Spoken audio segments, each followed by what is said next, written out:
Made in Hollywood. The biographical drama Reagan, featuring Dennis Quaid and Penelope Ann Miller, is made in Hollywood. He himself said that the greatest role he ever played was President of the United States, and he knew how to play that really well.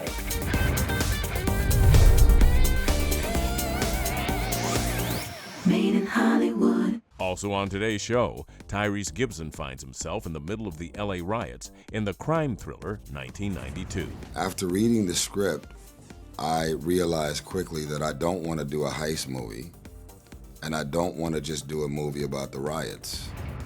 Plus, the fantasy adventure series, The Lord of the Rings, The Rings of Power, returns for its epic second season. Lawrence Fishburne stars in the sci-fi drama Slingshot, and the modern Western thriller Catching Dust features Erin Moriarty.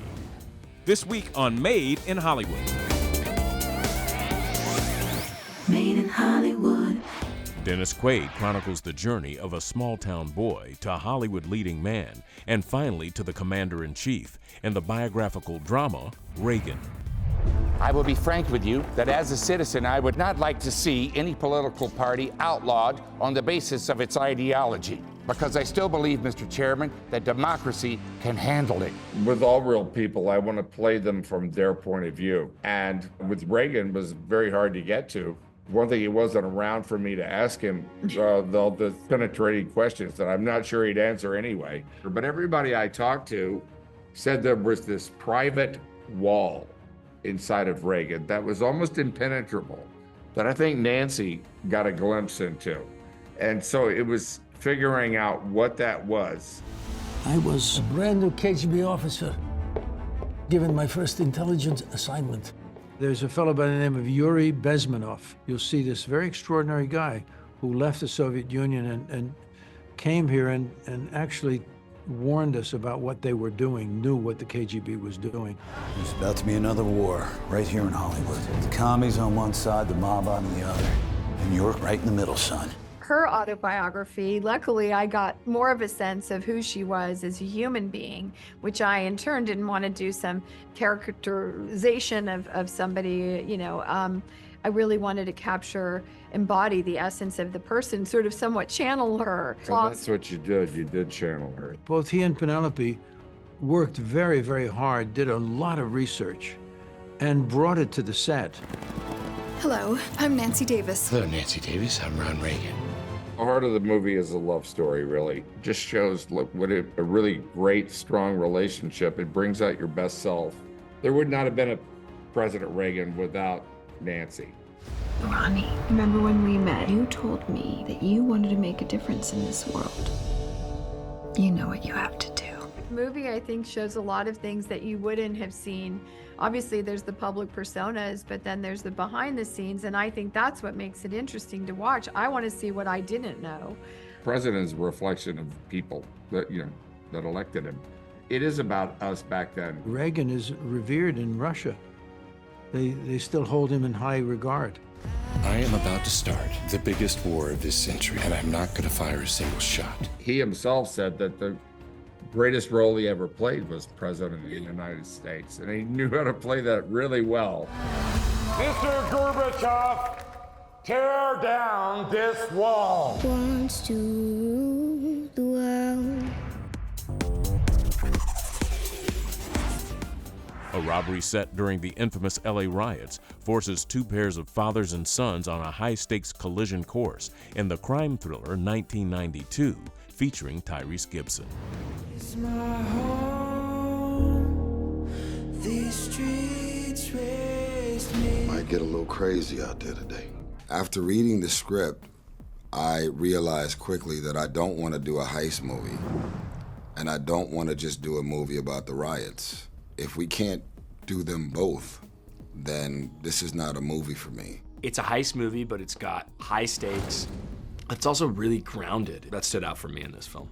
The jury in the Rodney King trial. A stunning verdict. The 4 police officers were found not guilty. I was born and raised in Watts, Martin Luther King Hospital, as a matter of fact, in '78. It's almost like moving to Minnesota tomorrow and expect to not feel the energy and the presence of George Floyd when something that painful rocked the world. I was there looting, rioting, protesting on April 29th, 1992. So was Snoop Dogg, believe it or not. It's unbelievable to be here. You know what scares me? I don't want you to grow up to be like me. This specific character is Mr. Self-Sabotage. The mother of my child knew that I was still out there, very active and crazy. Then she died, grandmother died, and I got full custody. They're both in a father-son standoff, which is interesting, and I found it to be like, I like the parallel stories. It's wild out there to be more safe here. You're at the wrong place at the wrong time. Ray Liotta was, he was dark. He was dark. He was intense, man. You walk up to him on the set, hey, Ray, how you doing, man? Yeah. All of that distance, it all showed up on camera. He didn't intellectualize about the work. It's like, let's do it. And so there was an uneasiness about it, and I think it created for exactly the relationship we have. He's a master. When they say action, you know, he's electric. Where's my son? This is not gonna end well for you. It's not going well for you. God has a sense of humor, you know, like, you're gonna do it before you do it. Here, you're in the riots, you're out there protesting, you're active, you got your boots on the ground, and I'm glad you're doing this right now because 30 years from now, you're about to do a movie. What a life. Give me my son. And if I don't, Then we got a problem, homie.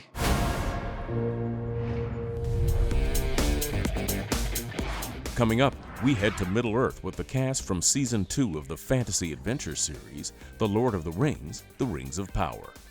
To find out where to watch any movie, check out Moviephone.com. Find it, watch it. It's a joy as an actor to be able to have such a rich world to not only play in, but to research. Made in Hollywood. Made in Hollywood. Now available on your home screen. A rising Dark Lord unleashes his cunning plan to bind the people of Middle-earth to his sinister will in Season 2 of the fantasy series, The Lord of the Rings, The Rings of Power. Sauron sees himself as master of all Middle-earth. He seeks to rule it not only through conquest, but by bending the minds of all its peoples to his own. And for that, he needs not armies. No! But rings. I feel like at the end of season 1, Nori was still in quite a naive place, I think, and she really wanted to help the stranger. And then season 2, she still wants to help the stranger, but she also has to grow up really, really quickly and uncovers her own purpose. I know you believe this ring is deceiving me, but I believe it is guiding me. I was still playing ultimately the same character with all the same research, different on the outside, and this season you kind of shift perspective and you get let into his private world. In choosing to wear those rings, you have all become his collaborators. We, as fans of the films or lovers of the books, know what the potential for the rings is, but they don't. These rings may be how he attains power. They must be destroyed. He's built his fantastic new forge, which is an amazing place to work, by the way. That set is extraordinary. But with no direction, doesn't know which step to take next. But then someone shows up who's going to perhaps help him with that. We will discuss the rings once you have answered the question. Who is this man? So, sorry, you're talking to me. Next question, Marcella, Megan. I think the audience is going to find out who this character is in season 2. I like to think you already know who he is by having watched all the interactions he's had through season 1 so far. I have walked across mountains and deserts to help my friend find his destiny. One the fate of the world may depend on.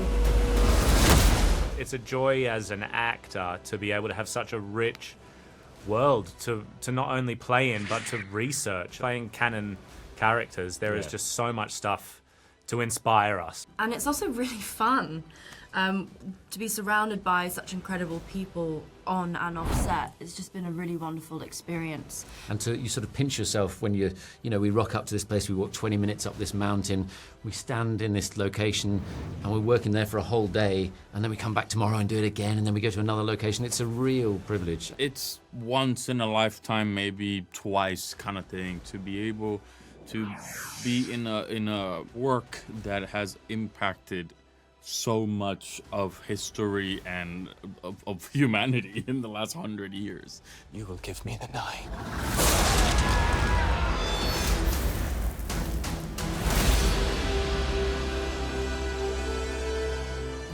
To find out where to watch any movie, check out MoviePhone.com. Find it, watch it. Up next, Lawrence Fishburne stars in the sci-fi drama Slingshot, and the modern Western thriller Catching Dust features Erin Moriarty. Casey's like the Chet Baker of acting. You know what I mean? Made in Hollywood. Made in Hollywood. A highly dangerous mission in space is compounded by an astronaut's loosening grip on reality in the psychological thriller Slingshot, featuring Lawrence Fishburne. Hello, John. You are aboard the spacecraft Odyssey 1. So I don't know if you heard, but I'll be leaving town soon. 1.5 billion miles. No big deal. I don't necessarily approach it with what I'm looking for. I always approach it with an open mind and an open heart. And if there's something that I discover, whether it's a surprise, or it's really funny, or it makes me cry, or whatever it is, I really have to connect with the story on some level. My base interest was the sort of psychological drama, the isolation that these characters are under, and very sort of human struggles that deals with loss and self-reflection and solitude and all kinds of important things that we all deal with. We have been in space for nearly 2 years. It's incredible. And then, of course, if there are wonderful people attached, right? Our director, Michael Hofstrom, on this, is a wonderful director, and also Casey Affleck was attached, and he's a brilliant actor, somebody who I've admired for many years. I had a very fun and creative discussion with Casey, and his interest was real, and he signed on, and that was great. Obviously, he's one of the finest actors of his generation, I think. We are on our way to Titan. It's 3 people on a ship all together, claustrophobic, you know, at times, and then at moments, because you're in space, it's very expansive. And then they introduce the idea that the ship might be compromised. Houston, we have a situation. There's this whole triangulation thing that happens between the 3 characters. In moments, my character, Captain Franks, sits at the top of the pyramid, and then it shifts. When the other 2 are alone and they're conspiring about whether or not they're gonna follow my orders or whether they're going to mutiny. And that just ratchets up the tension, and you're like, okay, what's going to happen? And obviously scientists and psychologists and so on at NASA, they try to figure out what happens if you take a human being and send him or her or them away millions of miles into space. Can we even handle that? And you're about to blast us even further into space. Warning, system overload. Casey's like the Chet Baker of acting. You know what I mean? He's like lyrical, he's like whimsical, he's got this incredible sense of melody that's in the emotional range, and he plays it all so subtly and with a kind of beautiful melancholy that is just captivating. Oh Lord, please don't let me be misunderstood. Suspicious new neighbors invade the remote Texas hideout of an outlaw and his isolated wife, and the dramatic thriller Catching Dust, starring Erin Moriarty. When I was 12 and a half years old, my mama put $10 in my hand and told me to look after myself. I did as I was told. I looked after myself the only way I knew how. This was one of those films, I think, where you kind of, it's not always like that, but you write and you let the characters guide you in a way. When I look at it now, I really kind of take it as a very personal thing to just transpose it on a world that is totally different. Maybe that makes it a little bit easier for me to take in. We think that by making a story more broad and a character more broad and generic, we're going to have that character be more relatable. But the more specific the character and the storyline is, the more it will resonate with us. So the fact that you infuse those specificities is what translates into a film that resonates. What business you got here? We wanted to get out of the city for a while. My gut tells me no good can come from those two. We do live in a world now where everyone feels so connected, right? But we're actually probably the most disconnected we've ever been as a race, right? This idea that you had this character with Gina, who was trying to understand who she was. She's trying to understand her place in the world, her value, but it's totally disconnected from me. And it's almost like an inverse of what we feel now. They about as much of a threat as a toothless dog. This ain't no game, Gina. I don't want you messing with them. My mama was right. Always stretching for things I can't reach. Even the concept of this script having themes, which it does, of course, it has motifs, it has themes, it has all of these components that any film does. I just love a film and a character that breaks all the boxes that you want to put it into. I was alone. I was really scared. If he hurts somebody and you don't stop him, then that's on you forever. Just because other people open your eyes doesn't mean that that's what determines your strength. It's how you behave in reaction to those moments in your life. And she behaves in a way that is so painful for her but so necessary. And she puts her oxygen mask on for the first time in her life.